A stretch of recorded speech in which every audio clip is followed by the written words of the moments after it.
गुरुदेव। महाभारत की घटना है। पितामह भीष्म कुरुक्षेत्र के मैदान में अंतिम सांसें गिन रहे थे। अर्जुन के तीखे तीर उनके समस्त शरीर में चुभे हुए थे।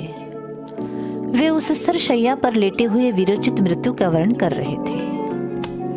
पितामह के अंतिम दर्शनों के लिए कौरव और पांडव सभी समान रूप से उनके इर्द गिर्द इकट्ठे हो गए।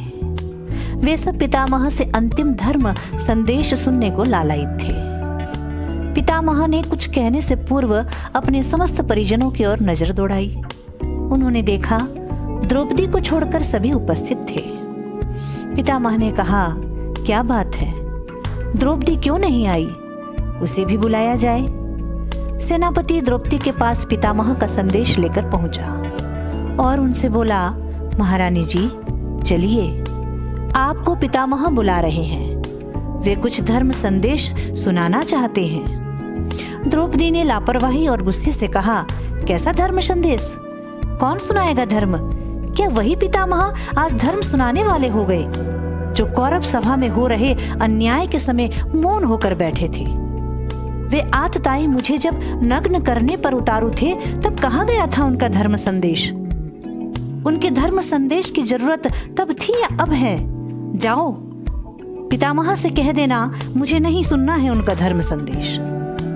सेनापति ने वापस आकर पितामह को सब कुछ कह सुनाया। पितामह का चेहरा अब भी प्रसन्न था। द्रौपदी के कटु वचन सुनकर वे विचलित नहीं हुए। उन्होंने अर्जुन से कहा, धनंजय तुम जाओ और द्रौपदी को एक बार अवश्य बुला कर लाओ। अर्जुन गया एवं किसी तरह से द्रौपदी को समझाकर वहां ले आया।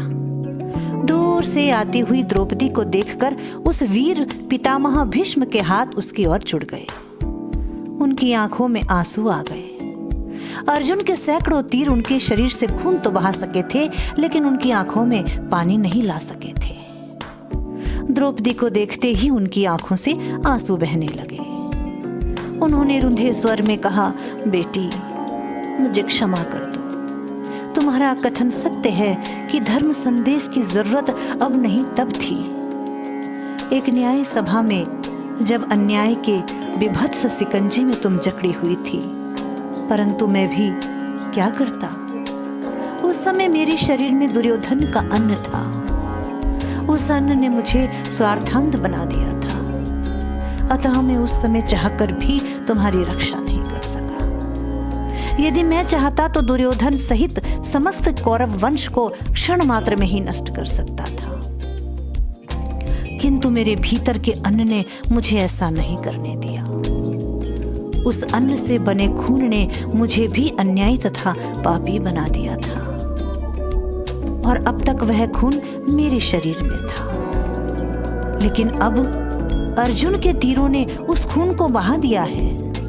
अब मेरी बुद्धि निर्मल हो गई है बेटी। बेटी अब तो मुझे क्षमा कर दो। यह सुनकर द्रौपदी के नेत्रों से अश्रु बहने लगे। वह पितामह के चरणों में गिर पड़ी एवं अपनी धृष्टता के लिए क्षमा याचना करने लगी। सच ही कहा है, जैसा खावे अन्न वैसा होवे मन। ओम शांति।